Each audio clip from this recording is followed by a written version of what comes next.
Welcome to Change Cycle, the podcast exploring the shift to a circular economy. Join host Christine Yeager as she dives into sustainable business actions with leading experts and confronts the discomfort that comes with change. Discover how change is at the center of optimizing recycling and creating a regenerative future.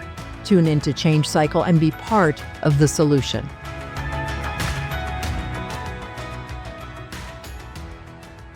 Welcome to Change Cycle, where we're going to confront the discomfort that comes with personal, professional, societal change, largely focused on the circular economy, but we may expand beyond that. And thank you, John, for joining us.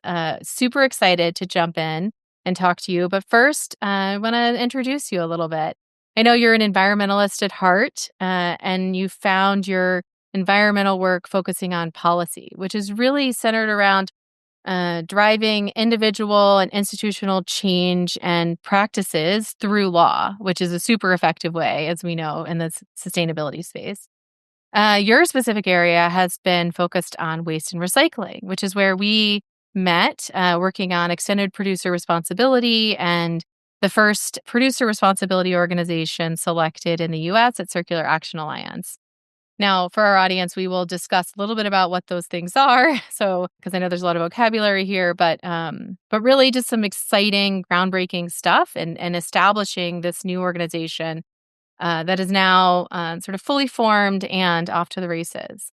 And I know you've spent a lot of time, both paid and unpaid, thinking about and engaging with the many complex questions that arise from our efforts to achieve sustainability. And I'm hoping we can dive a little bit more into that, including personal sustainability, and then how you can continue to show up and do the work when confronted with the challenges that come with change, right?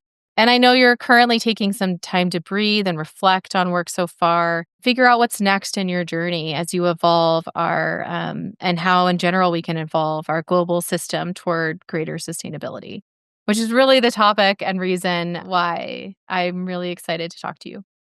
So I really want to start with your opportunity. I've given a little bit of your background, but I'd love to hear a little bit from you about yourself and really around like, how do you live with intention? That's such a good question. Well, I want to start by saying, Christine, thank you so much for having me on. It's delightful to get to join you and chat through all of these topics. I feel like we spent a lot of time talking very technical details about waste and recycling, so it's lovely to get to zoom out a little bit and talk about the space we're in and environmentalism and sustainability and what that means, what it looks like, and then like what it looks like for us personally. Yeah, I mean, you gave a great little background bio on my background. I've been doing waste and recycling work and sustainability for about close to a decade now. Came out of college, out of undergrad, really feeling like I wanted to do something in the world to help work on problems. And had done a lot of social work before, and then really started learning about the environment and learning about climate change, and just starting to feel like, you know, we can't really have like a functioning society if we don't have a livable environment. And so working on both the social aspect of how we live with the resources and in the world with each other, and then on what resources, how do we use them sustainably, started to really become central to me. And yes, I've spent 7-8 years now doing policy work, largely focused, like you said, on EPR for packaging, which we can get into for anybody out there who doesn't necessarily know what the acronym soup of the circular economy space means. But worked on a number of laws throughout the Northeast, was working on advocacy, trying to help get laws passed. And then most recently, you and I were working together on building the compliance organization that's going to help companies actually comply with extended producer responsibility laws. So I feel like I've gotten an interesting flavor of what do all of these questions generally about policy, but specifically about waste and recycling look like from the outside perspective, from the advocacy perspective, with an eye towards a goal of what you want to see get done. How do you push to try and make that happen through law? I spent a bit of time working with Connecticut state government. So what does that look like? What do those relationships and stakeholder management look like from a government perspective? And then finally, most recently, from a private sector compliance perspective, what does it look like for all of the companies who have to react to and make changes based on these requirements? So that's more on the professional. I would say on the personal, in terms of intentional, I think one of the themes that for me crosses both the professional and the personal is just an orientation towards learning. I feel like at some level, I've just kind of stumbled my way into the EPR space, and it just happened to take off at the right time. And for that, I feel really grateful that I've been able to be part of this evolving space that really is so much at the center of circular economy right now. And so I think just having that an attitude of learning, of like curiosity, of wanting to step out in the world and say, okay, what actually is going on here? How do these systems work together? How do these different stakeholders react? Whether that's legislators in the legislature, what do their constituents care about? What do their others in their community care about? If it's from a business perspective, what do businesses react to? What do they care about? What do employees care about versus those in leadership? So all of those things have been really key. And then personally, lately, I've really been trying to live in the present. I've been trying to live in the present. Mm-hmm.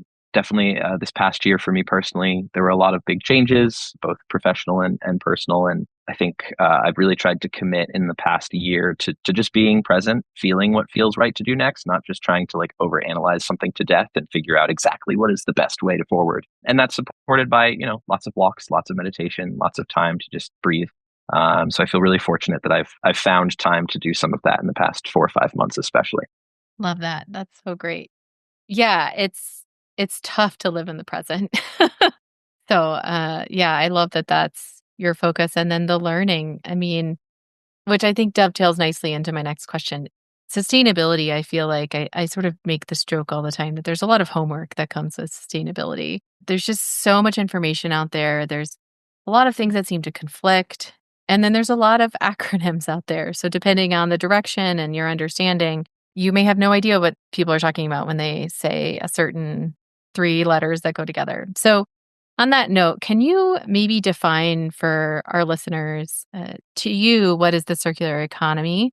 And then a quick definition of EPR, or extended producer responsibility. That way we can kind of clear Totally. that, and then we can talk about it as if people know what we're talking about when we go further. Absolutely, absolutely. And I would say, good to start with definitions, but there is so much information out there, and there's so many different perspectives as well, and lots of different folks who are bringing their own personal and professional perspectives to the space, layering on their own definitions on top. So I would say like these are sort of my own view of the circular economy and EPR and how it fits together into a larger narrative of sort of how we go about using the resources around us. I think generally the circular economy is asking a set of questions about the resources that are in the natural world and how we are using those as a society. Are we overusing them? Are we underusing them? And specifically, we're looking largely at what does sustainable long-term use of natural resources mean? And I think circular economy is sort of a bubble up, if you will, from what used to be the primary focus in the waste and recycling space, which was preventing disposal by increasing recycling. And I think circular economy takes that a little bit broader and says, okay, whoa, whoa, whoa. It's all well and good to try and prevent landfill disposal or waste to energy disposal. It's all well and good to try and increase recycling. But ultimately, this is all about the natural resources around us and how do we use those really sustainably. And so I think two things have been really informative for me. Like when I close my eyes and I think about the circular economy, one is the butterfly diagram that the Ellen MacArthur Foundation has developed. If folks who are listening haven't seen that before, I would really encourage you to go take a quick peek at that diagram. I think they do a beautiful job of demonstrating all of the different facets and elements of what the circular economy means in terms of the different hierarchies of the R's, if you will: reuse, reuse, refuse, recycle, refurbish. How all of those link back from the material resources that we're using in our economy, how we bring them back through and around to make sure that we human beings are being conscious of our impact on the world and our use of resources. I've also really found inspiring a book by a scientific researcher and economist from the UK, Kate Raworth. She wrote a book called Donut Economics. That's been really informative to me in terms of thinking about this larger set of questions about how do we live sustainably in the world. And that obviously is very central to the circular economy. But her book also touches on other areas such as climate change and energy use and sort of what does sustainability look large scale. But she sort of has this concept of the donut, where outside of the outer rings of the donut, we want to be conscious of not exceeding the capacity of our surroundings, of the environment in terms of what we are consuming. And then inside, making sure that we're really conscious of what is the minimum, what do we actually need in order as human beings to live a dignified and thriving life. And so that idea of living within the donut is making sure that we aren't overusing, but also making sure that everyone has what they need. And I really like that image in terms of thinking about not just the sort of strict environmental components, but also the social components of understanding, distribution and who has what and who needs what. That's great. Love In that. terms of extended producer responsibility, I'd say EPR is a bit of an evolutionary shift in sort of our waste management policy and our waste management ethos, if you will, I'd say in the US in particular. EPR, extended producer responsibility, it's not really a new policy in other parts of the world. The Europeans have had policies like EPR in place since the early 90s. The Canadians jumped on board in the mid 90s into the early 2000s. Today, there are EPR laws across the world, from Japan and South Korea all the way to Chile and Israel. So there's a lot of uptake of this policy. Generally speaking, it's interested in the idea of responsibility. Who is ultimately responsible for funding and managing the end of life of products and materials?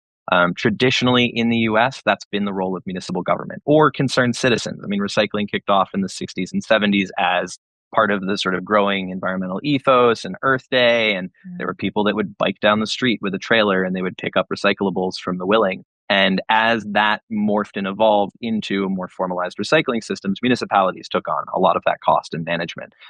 So extended producer responsibility tries to flip that on its head and say, well, hold on a minute. It's not just citizens and municipalities that are involved in the waste making. Companies are also making things and putting them out in the world. And when those things reach their end of life, they have to be managed. And there's costs there. And there's also design considerations that the companies have more control over than those of us who are going to a grocery store and choosing between, a plastic versus a paper option. And so extended producer responsibility, and specifically here, Christine and I worked on packaging, but EPR covers a whole host of different materials. It's been applied to electronics and mattresses and textiles and lots of different materials. So these same principles kind of cross over. But the idea is to shift those costs, and in some instances, the actual management of the end of life back to producers, the companies that are putting either the product or the package on the market, with the idea that there's a more stable funding source. So if municipalities wind up constrained by their taxes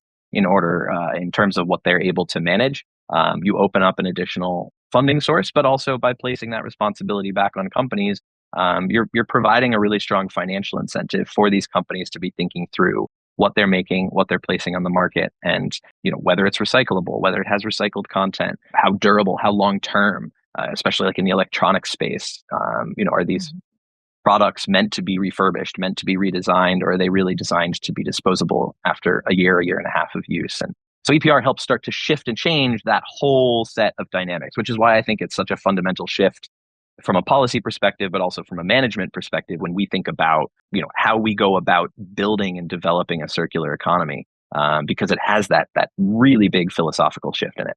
Yeah, for sure. So I'm going to come back to EPR in more detail, but I kind of want to take a little shift because I'd really like to start with some personal change that you've been experiencing recently. I think what's really interesting is you made the bold choice to kind of push some change on yourself, which not everybody's willing to do.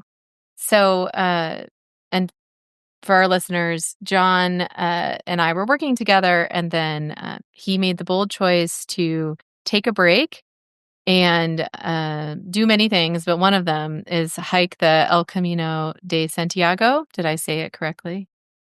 All right. Spot on. Thank you.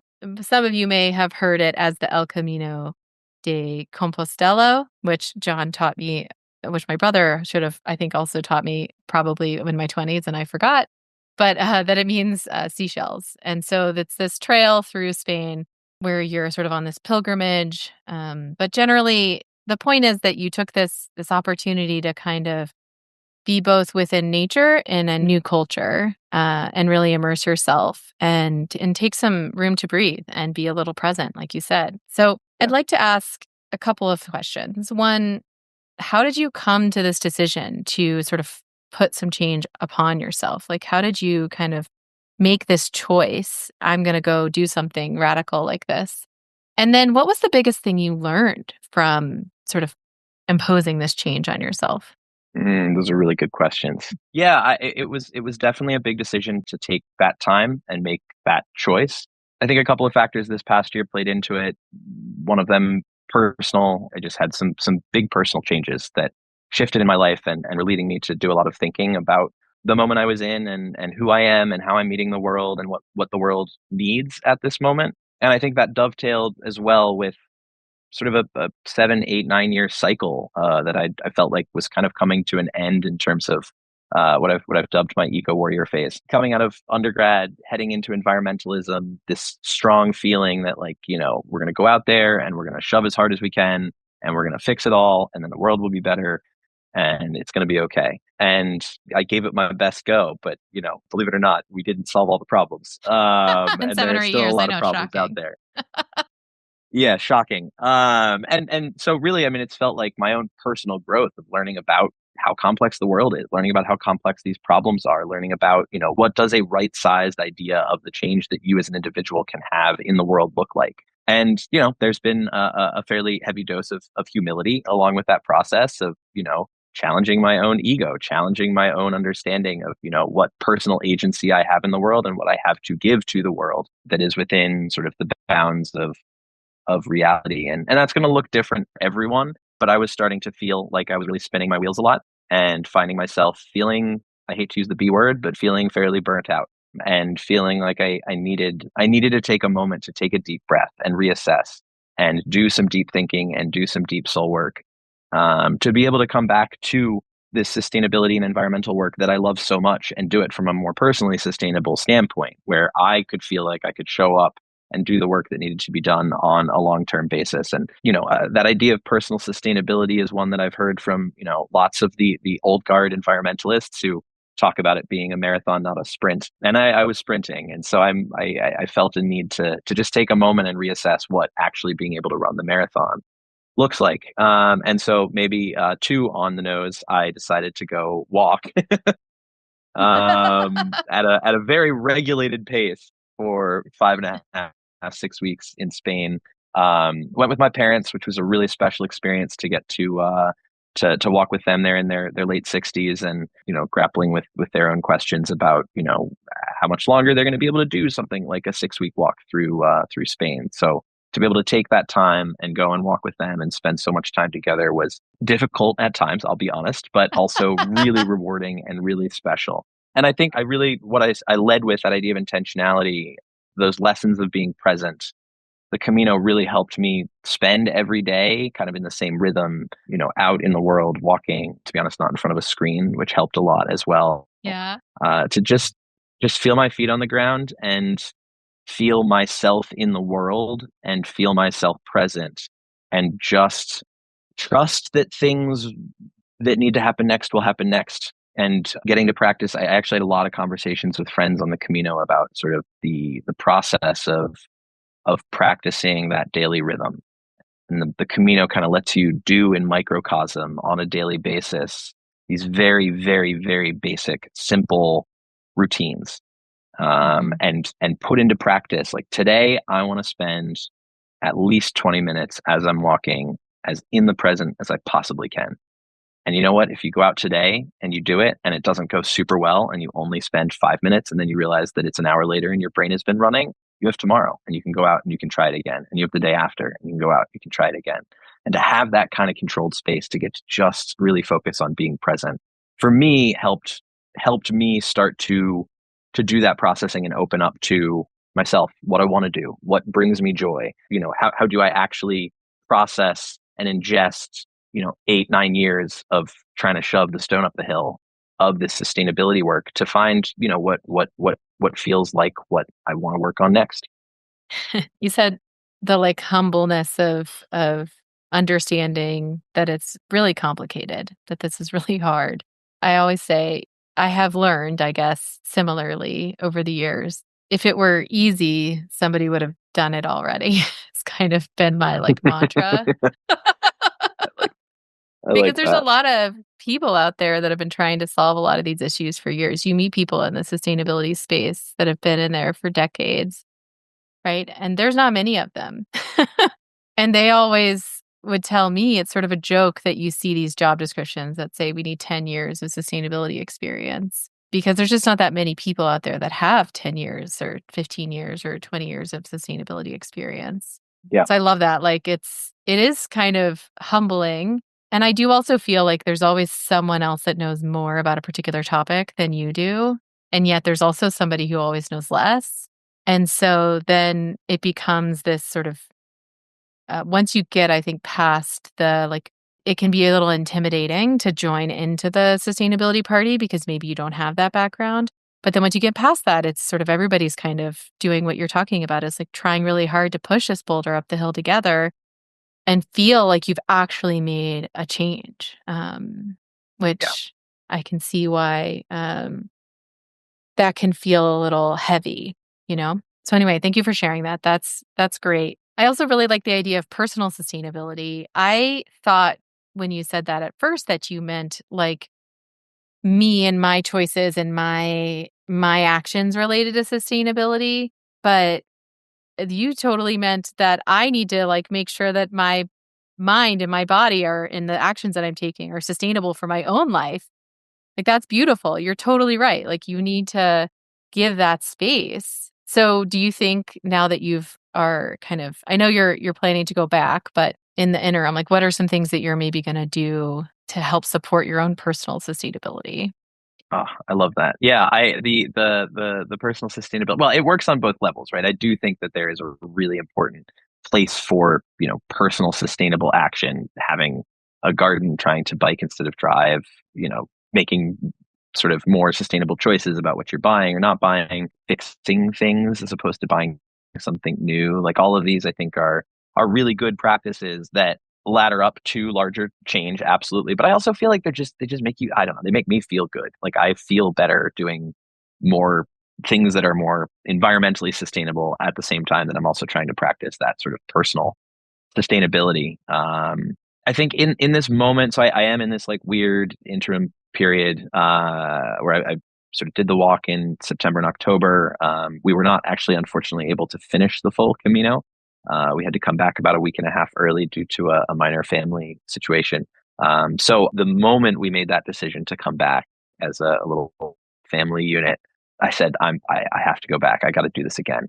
So I'm going to do it again in end of April into May. I'm going to walk the whole thing again, and it feels like this like delightful little bookends to this period that I'm in right now, where I'm still involved in the space. I've been doing some contract consulting work. I'm trying to make sure that I'm tied into the circular economy generally and EPR in particular. But I've really been trying to just take a moment to fill my own cup. I've been focusing on spending time with friends, reconnecting with folks that I haven't seen in a while or connected with in a while, finding some real daily balance. I feel like I kind of neglected my own physical well-being for a while, being given that so much of this work is on the computer and I'm sitting at my computer for 8-9 hours a day on calls, Yeah. typing away.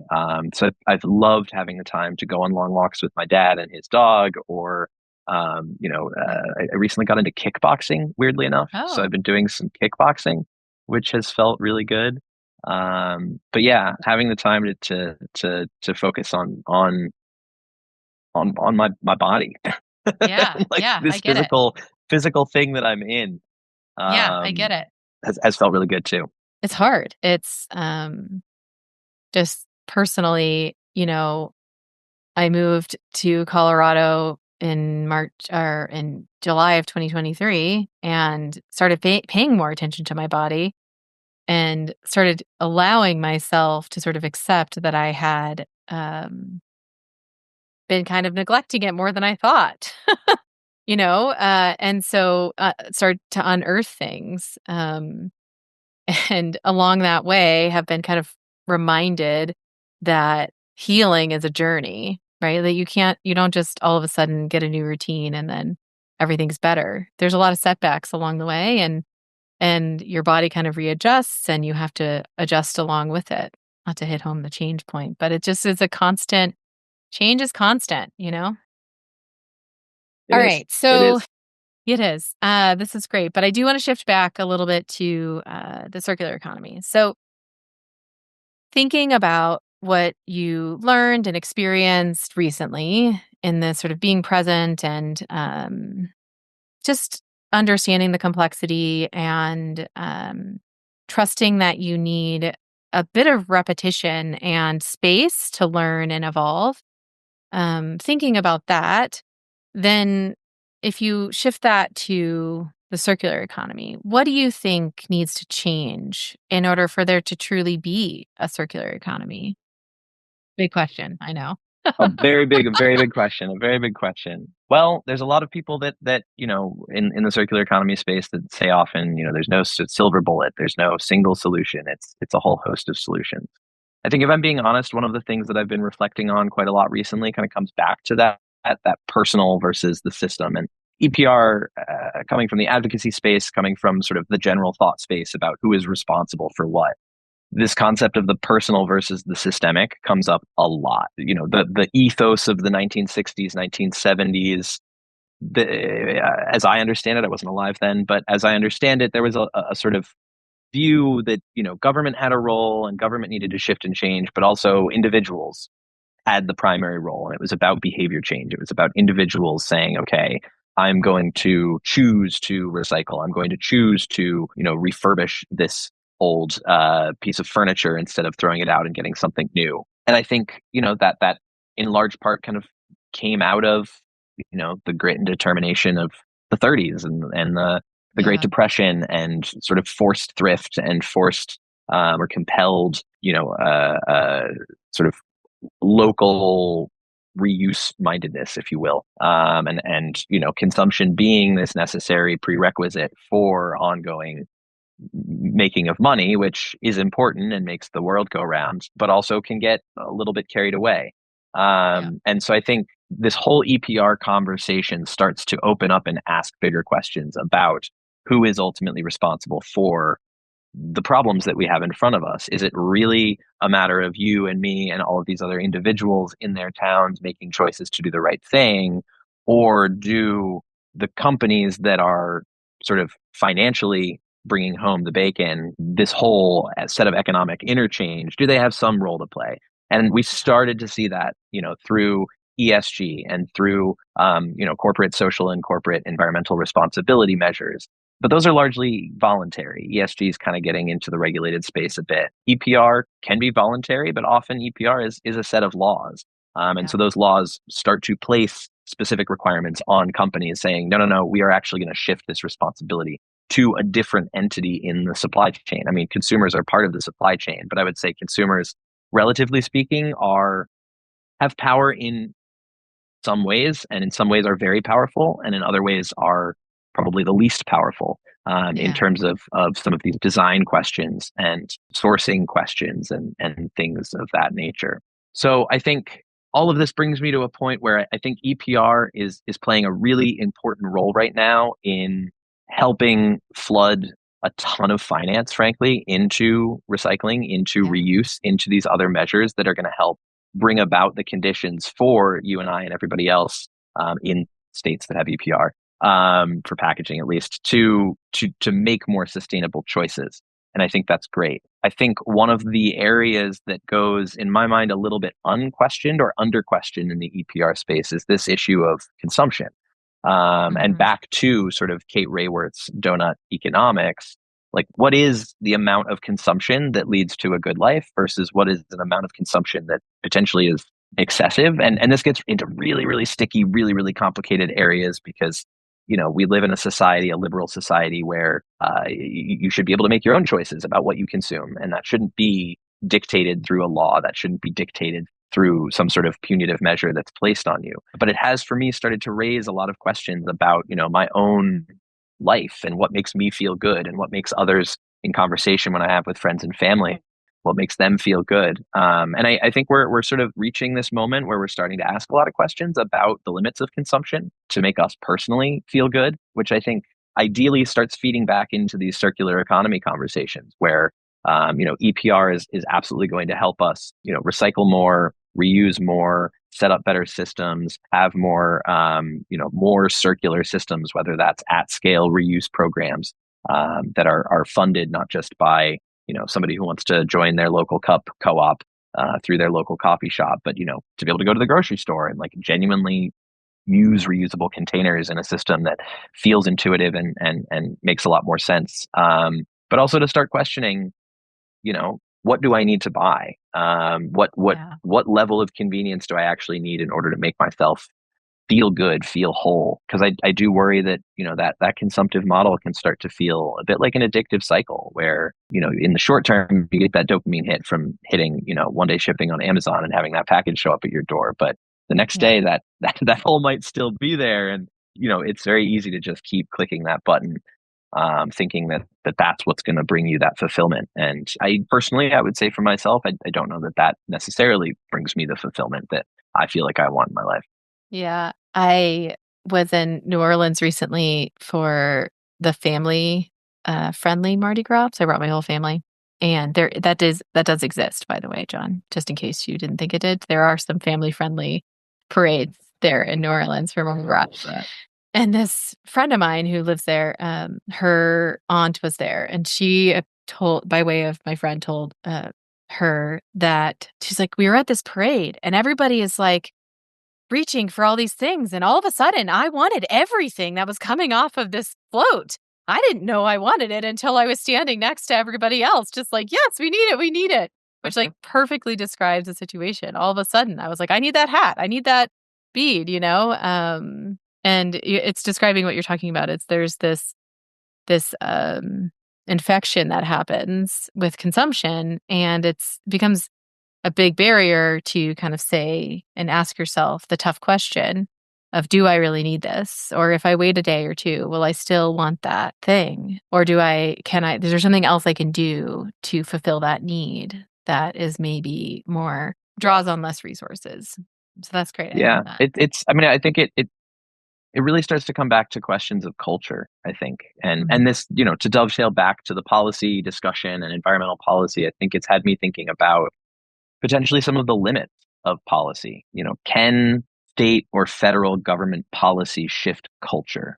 Or is culture something that needs to shift through spontaneous decision making by lots of individuals? That has also brought me in an interesting way, right the way back around to personal responsibility. Like if my own personal habits and behaviors can be an inspiration for others. So, rather than getting excited about all of the stuff coming off of the Mardi Gras float, can I, through my behavior, inspire others to ask some of these similar questions? And I still love a one-day Amazon order as much as the next person. So it's definitely a journey that we're all on. But rebuilding new culture feels to me like something that maybe informs and is informed by policymaking, but also kind of sits outside of policymaking. And there isn't necessarily a neat and tidy way to say, here's the law that's going to limit, how much you can buy. Because that also, to me, starts to get a little scary as well. And I don't know if that's necessarily workable or what we want.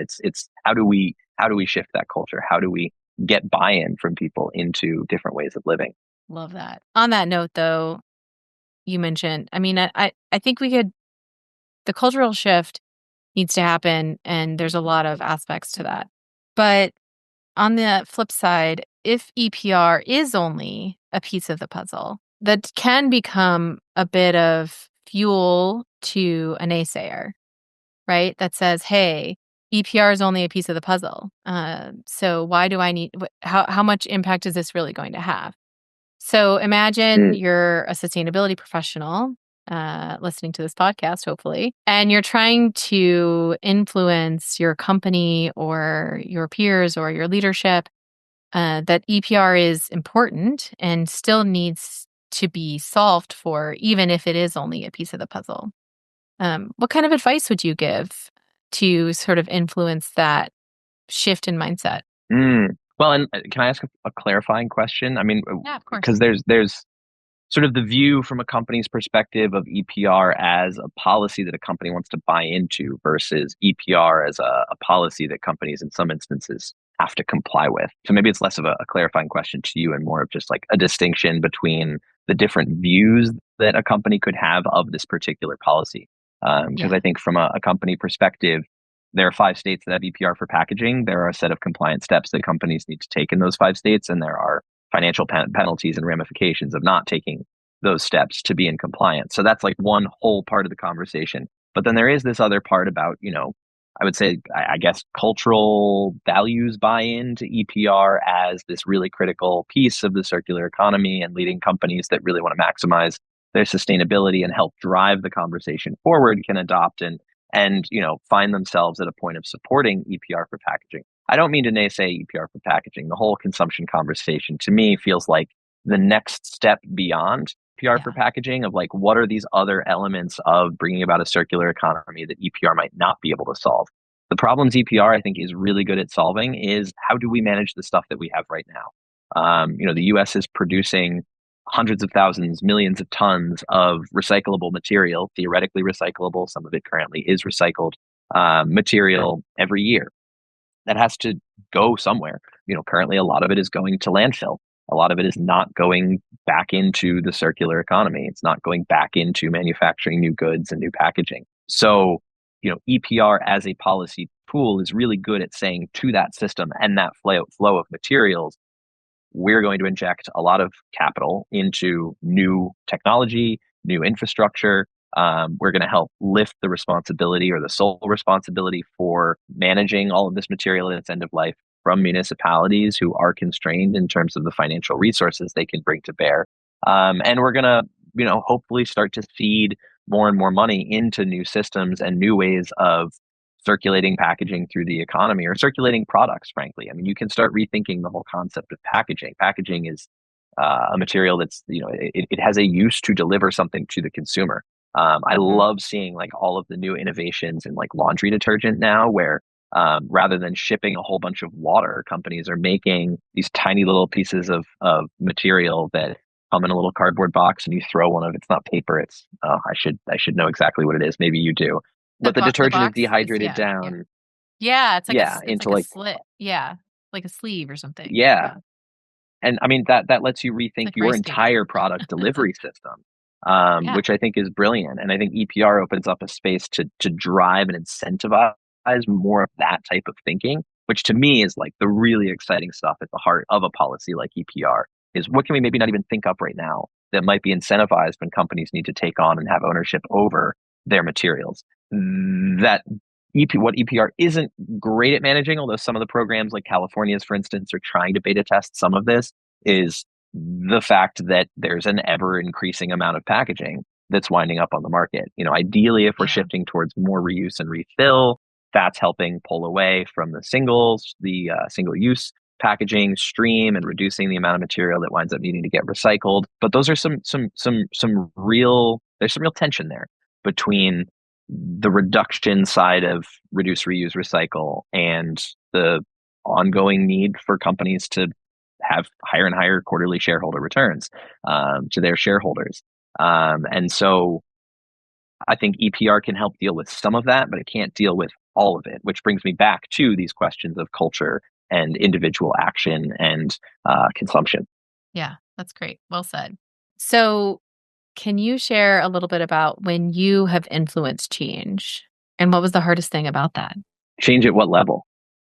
Fair enough. Ideally, so the point of this podcast is to kind of think about personal change, but also to expand on this idea that it's not a personal responsibility all the time. Like, yes, sure, we need to personally think about our own consumption and personally make the choices that we can to drive a less impact on the environment and improved impact on society. But at the end of the day, it's a hierarchy of responsibility, and so we need to change the hearts and minds of, in my opinion, the CFOs of the companies to figure out how to invest back into the company in a way that is responsible, right? And I think you and I have talked about this before, like the way that B Corps do this is by identifying that there's more than just a shareholder, or more than just shareholders as a stakeholder, that you need to both benefit environment or society alongside the growth of your company. And so by doing that, companies play a different role in societal shifts because they are effectively investing back into this. And so this question comes from a place of how do you influence a group of people, preferably decision makers? Or have you been able to influence change at an organizational level, at a group of people level, even just in general, just things that you've done to help kind of bring people along on your understanding of EPR or a policy or something? Oh, well said. Really well said. Well, I think to some extent, again, I've really tried to have this orientation of a learner, of being somebody who's out to just learn and understand about these complex systems and how they all work together. So in some ways, I feel like I've really been changed by the work that I've been doing, and my own personal work has been not being closed off to all of the complexities of the reality that's coming at us, and trying to, wrestle with in an honest as as I can be way with all of this complexity. And what does that mean for me personally? What does it mean for the world? What does it mean for all of us? And so in some sense, I feel like I've really been reactive on a personal level rather than a change agent, if you will. But I do think, if I can point to one sort of set of changes that I feel like I've personally really been involved in the past, let's say this 8-9 year period, I really think it was starting out doing advocacy, and working to help drive a narrative shift in how we talk about waste, how we talk about recycling, how we talk about material use, and how that has informed, how that has informed government decision making, how it's informed the legislative space, how it's informed the set of values that especially legislators are making decisions on. Because ultimately, policy making is about codifying a set of values in a law that then shapes the world. And so being able to be part of that larger conversation about, okay, how should we actually manage all this material? What is the best way to manage it? And what can we glean from conversations about values that then can inform policy? And seeing that come through this push in the US towards EPR for packaging, and having conversations with legislators, understanding the different stakeholders, understanding what they care about, what they don't care about, sometimes more importantly, what they don't care about, No, has let's been dig really into that. Like, what do you informative. mean by, like, how do you find out what they don't care about on like in a large enough scale to sort of shift your message? Honestly, a lot of trial and error. A lot of trial Yeah, and error. fair enough. A lot of trial and error, and a lot of revealed behavior. I think that has been Mm. one of my biggest lessons in this space. I taught a class last winter on environmental policy to a bunch of college students, and this was one of the things that we talked a lot about, is sort of stated versus revealed behavior, or stated Mm. preference versus revealed behavior. And this is, for me, comes from sort of economics and studying economics. And there's a lot of conversations in the economic space about, a consumer might be willing to respond one way on a survey, but then when they walk into the store, they actually behave a different way. And that's their revealed preference, is the thing that they do in the store.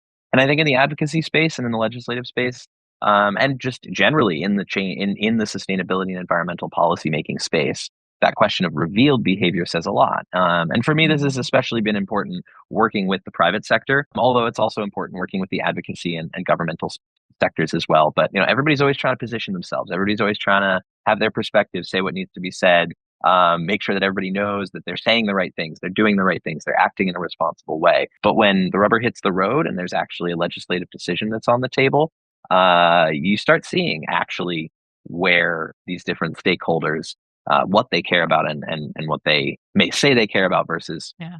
what they don't act on. And so for me, that's been really really helpful. That concept of, like, look for what they do, not for what they say. Love that. That's great. That's super insightful. All right. Well, we could talk about this for hours, but I think I'm going to land on my last question, which is why embrace change? I gotta say, you kind of already said what I might give as my answer, which is like, Uh change oh. is a constant, right? Yeah. Change is a constant. We're always dealing with change. And I think for me, and this whole sort of journey I've been on of my own understanding and my own growth and learning about the complexities of the world, and how do I as an individual interact with and navigate my way through all of those complexities. I feel like my thinking for a while was really endpoint focused, that, we need to get to there. And when we Mhm. get to there, wherever there is, but when we get to there, it'll all, the environment will be fixed. We'll be at 1.5 degrees Celsius. We'll be at the circular economy. It will be perfectly circular. Everything will be fine. And we can all waltz off into the sunset to whatever. That's started to break apart that utopian thinking of, we need to arrive at this point. And I think part of that is also that personal sustainability of recognizing that change is constant. Change will always be happening. We are always moving towards and trying to bring about a more just world, which necessitates change, because we can all agree, I would hope at least, that the world is in many ways currently unjust, both to the environment and to people. And so in that sense, change is going to be a constant. Change is always going to be unfolding. And the question for me is, how do I fit into that, and how do I fit into it in a way that feels sustainable and feels good and feels like it is genuinely moving things forward and along, as opposed to back, whatever that winds up meaning. Great. Well, thank you so much, John. This was such a fun conversation. I really enjoyed hearing your perspective. You have a wealth of knowledge in this space too. So I can't wait to see what you do when you come back from your second tour on the El Camino de Santiago. And what else do you learn in that, again, choice to impose change on yourself? I thought it was really great hearing your perspective around the donut economics. I'd not heard about that. So I am definitely going to take note of that and go look into that a bit more. But I love that as being a little bit of a guiding light on me, even my own choices. So that was super great. And I really enjoyed talking about that. And this personal versus systemic that you talked about, like personal change versus systemic change, and your role in both, and how you have to kind of balance those two, and the complexity that comes with balancing those two, and the complexity that comes with driving systemic change was really great to hear about. And yeah, I think I'm jealous. I wish I could go hike with you. And I loved the idea, just like trusting that things will like work out for you in the day and in the year and moving forward. So thank you so much for all your insights. And I have really enjoyed all that we talked about. Thanks so much, Christine. This was lovely. Thank you for listening to Change Cycle. We hope that today's conversation inspires you to embrace the change that comes with building a world where circularity and social equity power the economy. Visit csyimpact.com to learn more about how you can implement sustainable strategies in your business. That's csyimpact.com. Thanks again, and we look forward to having you join us next time on Change Cycle.